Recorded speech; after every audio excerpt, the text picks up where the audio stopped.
Desde pequeno aprendemos sobre satélites, grandes objetos cheios de aparatos tecnológicos que orbitam a Terra e mandam sinais para todos os lados. Mas afinal, já pararam para pensar em como esse satélite chega no espaço e permanece nele? Para lançar um satélite em altitudes extremas, as quais se localizam, é necessário um meio de transporte muito potente. Por isso eles realizam essa viagem em um foguete. Mais precisamente, o satélite é levado por superfoguetes até a altura desejada. O valor dessa altura é variável, mas não pode ser menor que 150 km.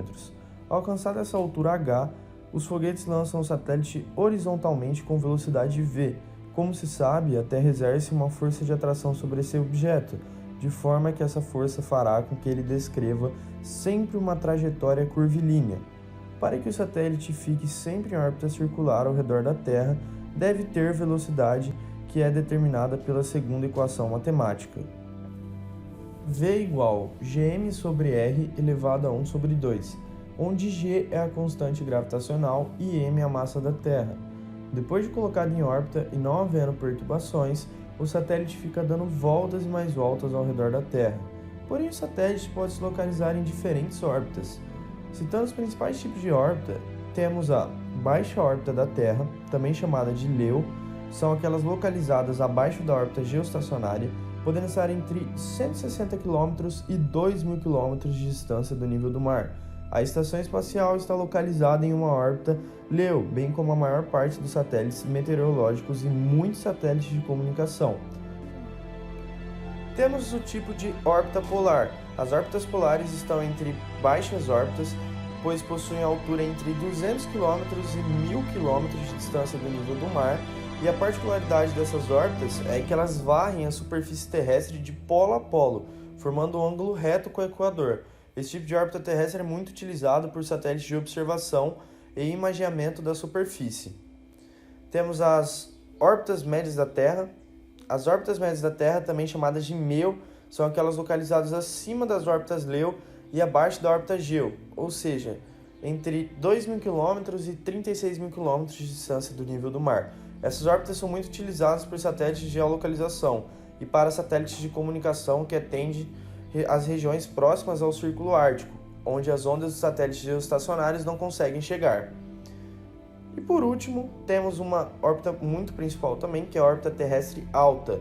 Uma órbita terrestre alta, também chamada de HEO, são as órbitas localizadas acima da órbita geoestacionária, ou seja, acima de 36.000 km de distância do nível do mar. Nessas órbitas, os satélites levam mais de 24 horas para concluir uma revolução completa. Esse tipo de órbita foi muito utilizado durante a Guerra Fria pelos Estados Unidos para vigiar o território russo por meio do projeto Vela. Depois de decidido qual tipo de órbita da missão que você quer colocar seu satélite, quer mandar seu satélite, vem a pergunta: como manter o satélite no espaço?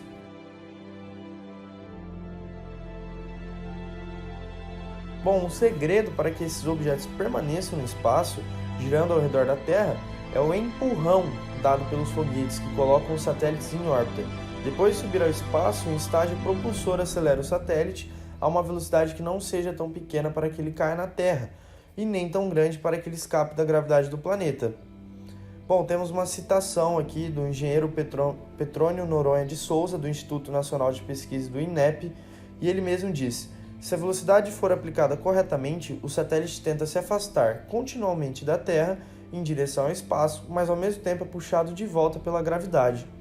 E o resultado é como se ele estivesse sempre caindo, mas sem tocar a superfície do planeta, descrevendo uma trajetória circular ao redor do globo, afirma o engenheiro. Então, bom, pessoal, esse foi o vídeo de hoje. Foi assim, uma explicação bem simples, bem redundante, mas acredito que foi bem objetiva e acho que tirou muita dúvida de muita gente. Então é isso, eu peço o apoio de vocês. Se vocês gostaram do vídeo, se inscrevam no canal, compartilhem o vídeo e deixem sua avaliação aí com um gostei e um comentário. Então é isso, muito obrigado e até a próxima.